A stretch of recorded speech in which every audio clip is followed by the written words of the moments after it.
Pakanega mo. Lahat ng mga bagay binobroadcast. Hindi ba pwede ko sila magpapapicture kung nasan ka? Pero ito na nga, nagbabalik ka. Baby boy, Ted Paidon.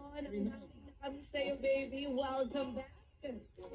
Salamat po na marami sa lahat ng ating mga ginigiliw ng mga uring manggagawa, lalo na po yung mga walang day off, walang Pasko, walang day off.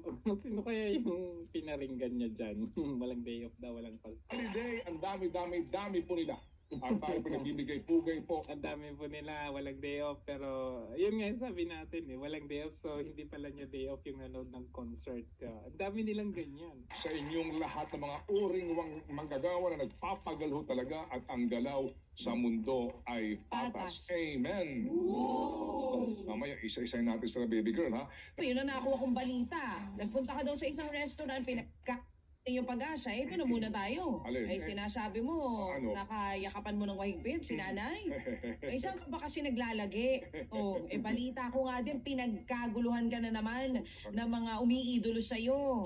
Sobra ka naman sa pinagkaguluhan. Yun ang sinasabi, yun ang nakuha kong balita. Nagpunta ka daw sa isang restaurant, pinagkaguluhan ka doon, isa si nanay, sa nakadaupang palad mo, niyakap ka ng mahigpit. Hindi naman, baby girl. Nagpa-picture lang naman. Baka talaga. Yakap-yakap ng mga senior. Ay nako, sinabi. Diba? Alam mo na, kapag natin mga senior yan Ay, pero hindi ko naman sila masisisi kung talagang idoling ka nila. Parang yung mga nagko-comment dito sa YouTube Live, ang sabi nga nila, welcome back, idol. Kasi nga dahil sa iyong credibility pagdating sa pagbabalita. Ikaw talaga, partner! Ikaw talaga.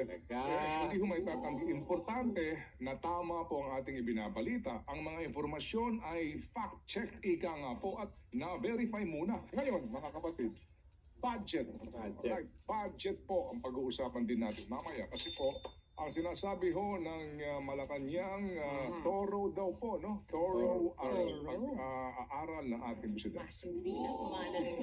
May ganon? Bago pirmahan, talagang pinusisi ng maigi. Bukas daw ang pirmahan? December 30, Monday. Monday. Isasabay sa Rizal D. Okay, so nangangahulugan na wala nang saysay yung pinagdaanan natin ng budget deliberations.